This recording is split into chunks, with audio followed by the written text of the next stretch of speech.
मेरी शादी एक अनपढ़ और गंवार इंसान से कर दी।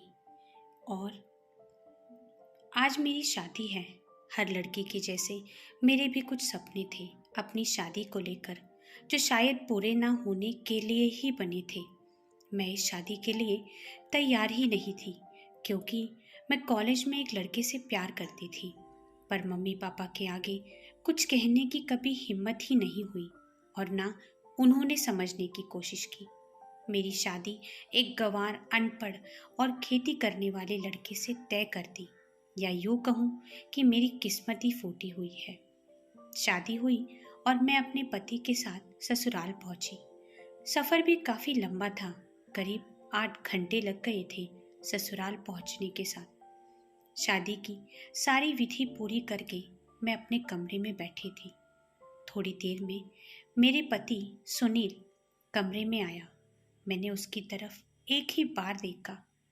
देखकर ही लग रहा था कि वो अनपढ़ गंवार है। मुझे वो सामने बर्दाश्त ही नहीं हो रहा था और मुझे देखकर मन ही मन वो बड़ा खुश हुए जा रहा था और मुझसे बोला, मैं बहुत खुशकिस्मत हूँ कि मुझे तुम्हारी जैसी इतनी सुंदर और पढ़ी लिखी पत्नी मिली। मैं अपने गुस्से को काबू नहीं कर पाई और उसे पलटकर जवाब दिया, और मेरी किस्मत उतनी खराब जो मुझे तुम जैसा गंवार और अनपढ़ पति मिला। ये सुनकर उसके चेहरे का जैसे रंग ही उड़ गया हो। और कर भी क्या सकती थी। मेरे लाख मना करने पर भी मेरे माँ बाप ने जबरदस्ती से मेरी शादी ऐसे इंसान से करा दी। कहा, लड़का बहुत अच्छा है, खानदानी है, जमीन जायदाद भी बहुत है। पर क्या जमीन जायदाद ही सब कुछ होती है क्या? क्या मैं इंसान नहीं हूँ? मुझ में जज्बात नहीं है क्या? मेरा मन नकारात्मक विचारों से भरा हुआ था। मेरे बोल और मेरा मन मेरे ही विरुद्ध जा रहे थे और उसी गुस्से में मैं अपने पति को सुनाई जा रही थी। सुनील ने पूछा, क्या बात है दीपाली, तुम ऐसे क्यों बोल रही हो? सही बोल रही हूँ मैं। तुम्हारी क्या औकात है मेरे सामने? न तुम पढ़े लिखे, न दिखने में मेरी बराबरी के। अपनी शक्ल देखी है कभी आईने में? पता नहीं मेरे ही माँ बाप को ऐसा क्या दिख गया तुम में जो मेरी शादी तुम जैसे इंसान से करवा दी। और मैं रोने लग गई। उसे ये सब सुनकर बड़ी हैरानी हो रही थी। मैंने कहा, मैं कॉलेज में किसी से प्यार करती हूँ, मैं तुम्हारे साथ नहीं रह सकती।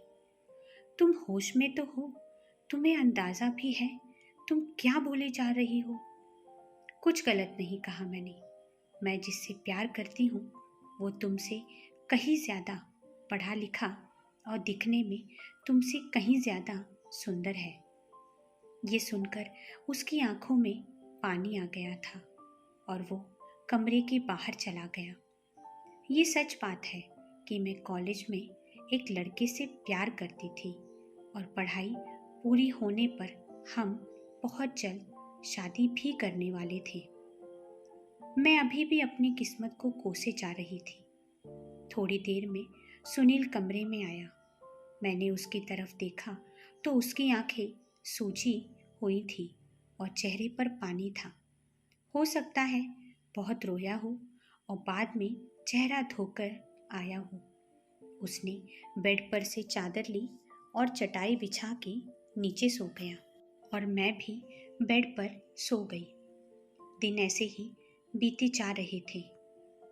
ना मैं सुनील से बात करती और ना वो मुझसे। सुनील सुबह जल्दी खेत पर चला जाता और शाम को देर से आता, और जब आता पसीने में भीगे हुए रहता, और तो और उससे मिट्टी और गोबर की बदबू भी आती थी। मुझे उससे घिन आती थी।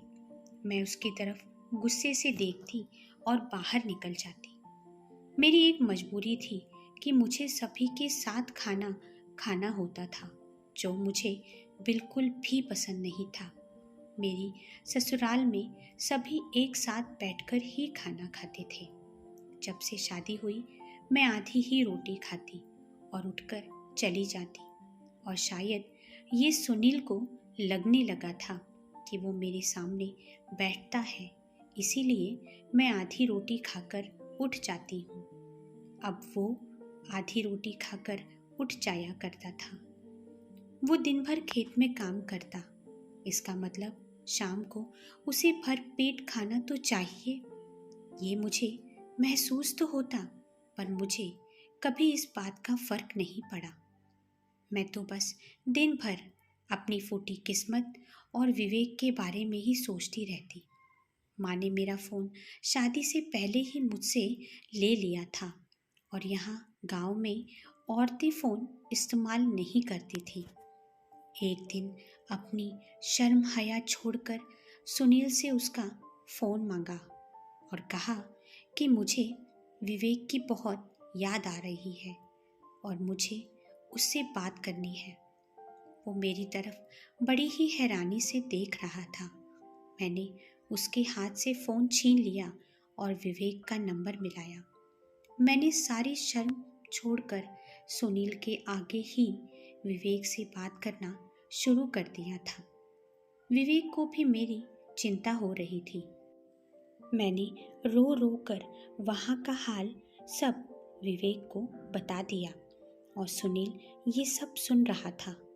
सुनील ने अपनी चादर और चटाई ली और सो गया। अब तो ये सिलसिला रोज चालू सा रहता था। मैं सुनील के सामने विवेक से बात करती और विवेक भी मुझसे शादी करने के लिए तैयार था। एक दिन मोबाइल नेटवर्क नहीं आ रहा था, इसलिए मैं बाहर चली गई। घर के सभी लोग और सुनील भी सो रहा था। मैं विवेक से बात ही कर रही थी। उतने में मेरे जेठ जी ने मुझसे मोबाइल छीन लिया और कहने लगे, सारी शर्म बेच खाई है क्या? शादीशुदा होकर भी पराये आदमी से बात की जा रही है। ऐसा लगा मानो उन्होंने मेरी सारी बातें सुन ली हो। उनके जोर जोर से चिल्लाने की वजह से घर के सभी उठकर बाहर आ गए। सुनील भी आंखें मलते मलते बाहर आ गया। सुनील बोला, क्या हुआ भैया, क्यों चिल्ला रही हो उस पर? जेठ जी ने जो कुछ सुना सभी को बता दिया। सब मुझे हैरानी और गुस्से से देख रहे थे। मुझे थोड़ा डर भी लगने लगा और बाद में मैं खुश भी हो रही थी कि चलो अच्छा है, इसी बहाने ये सब पता चलने पर मुझे मायके भेज देंगे और मम्मी पापा मुझसे तंग आकर मेरी शादी विवेक से कर देंगे। पर ऐसा कुछ भी नहीं हुआ। उल्टा सुनील ने मेरा पक्ष लेकर कहा कि मुझे मेरी पत्नी पर पूरा विश्वास है और वो अपनी सहेली से ही बात कर रही थी। उसने मुझे पहले ही बता दिया था। ये सुनकर सभी अपने अपने कमरे में चले गए और सुनील भी अपने कमरे में चला गया। मैं भी उसके पीछे पीछे कमरे में आ गई। इतना सब कुछ होने पर भी मुझे उस पर बहुत गुस्सा आ रहा था। मैंने कहा, क्या ज़रूरत थी महान बनने की? अगर सभी को पता चल रहा था तो पता चलने देते ना। कम से कम उससे मुझे तुमसे छुटकारा तो मिल जाता। मैंने तुम्हें छोड़ भी दिया, तब भी मैं तुम पर लगाए गए आरोप सहन नहीं कर पाऊंगा। तुम्हारी और तुम्हारे माँ बाप की इज्जत मेरी इज्जत है।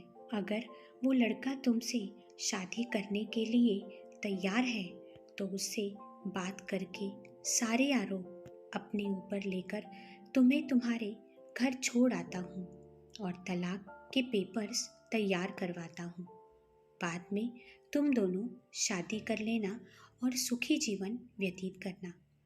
पहली बार मेरे मन में उसके लिए थोड़ी सहानुभूति महसूस हुई और मैंने विवेक को फ़ोन पर सब बता दिया।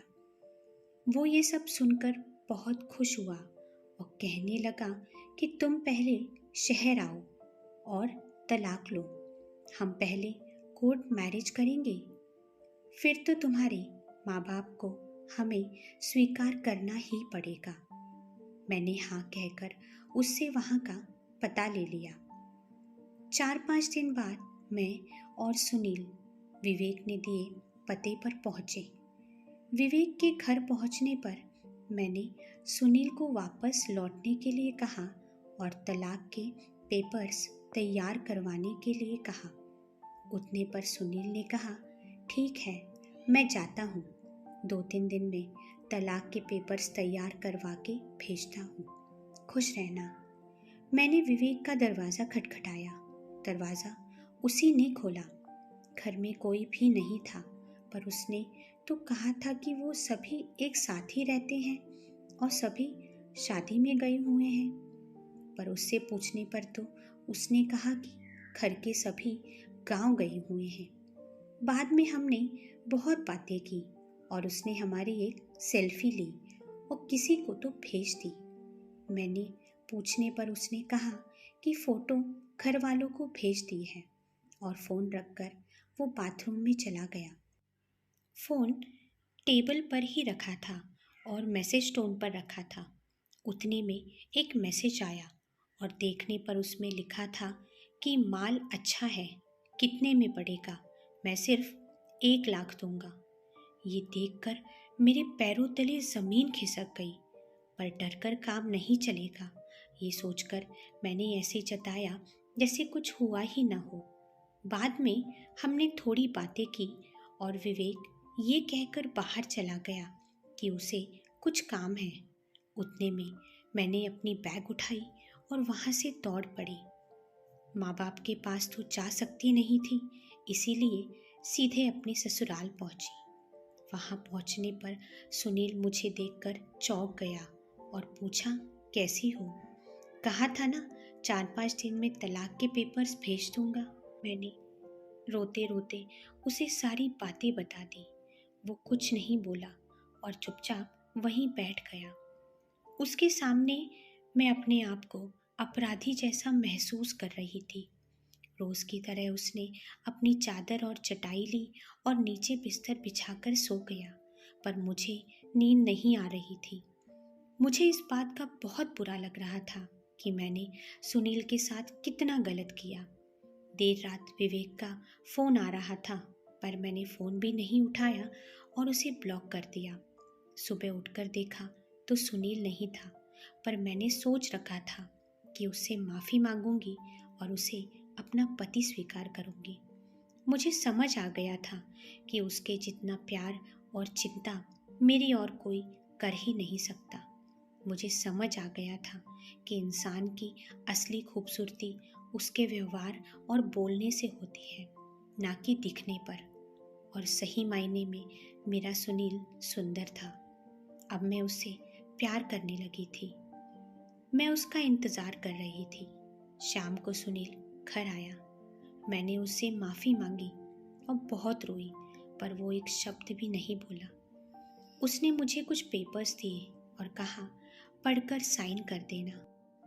मैंने कहा, मुझे तलाक नहीं चाहिए, मैं तुम्हारे साथ रहना चाहती हूँ, मैं प्यार करने लगी हूँ तुमसे।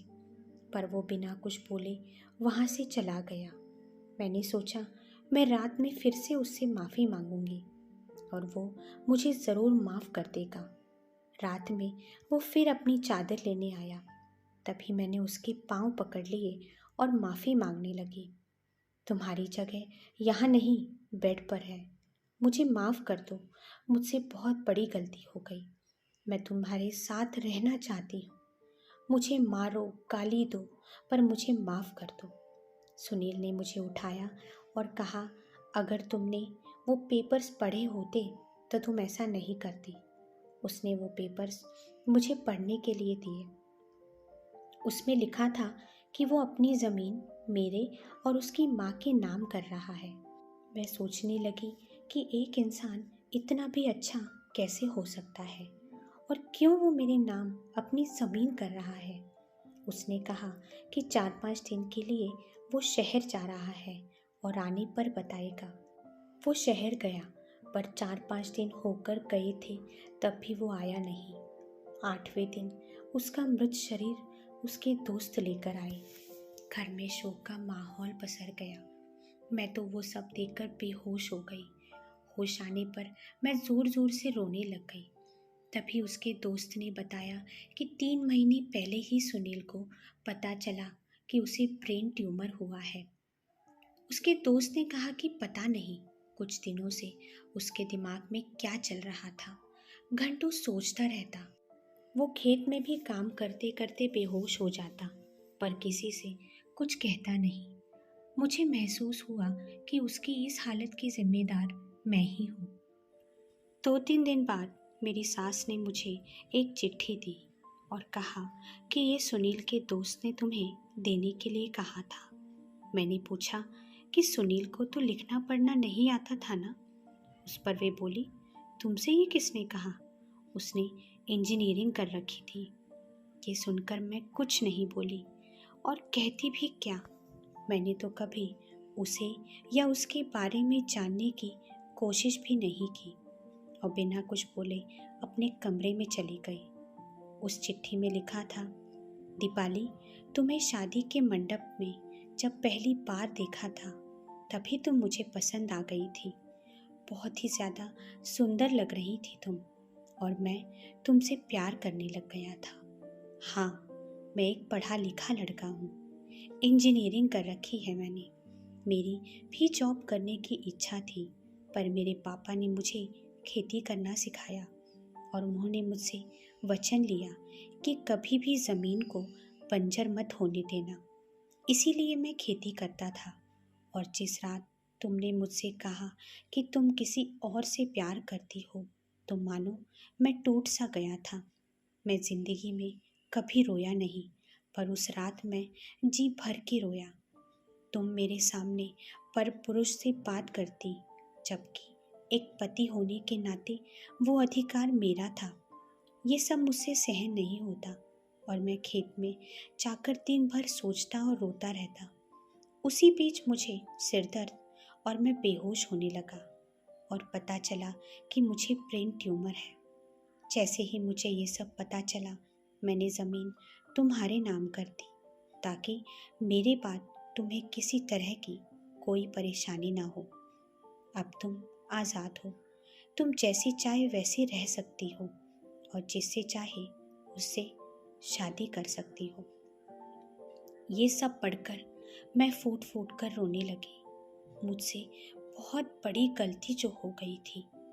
मैंने एक हीरे जैसे इंसान को, अपने पति को खो दिया था। आज मेरी उम्र 45 है और आज भी मैं सुनील के विधवा के नाम से ही जी रही हूँ। मैं आज भी उससे बहुत प्यार करती हूँ, पर एक बात जीवन में समझ आई कि सुंदर चेहरा देखने की जगह सुंदर मन पहचानने की कोशिश करनी चाहिए, वरना सुंदर चेहरे के पीछे दौड़ते दौड़ते जीवन भर मेरी तरह रोना ना पड़े। साथियों, कहानी कैसी लगी कमेंट करके ज़रूर बताना और चैनल को लाइक और सब्सक्राइब ज़रूर करना। धन्यवाद।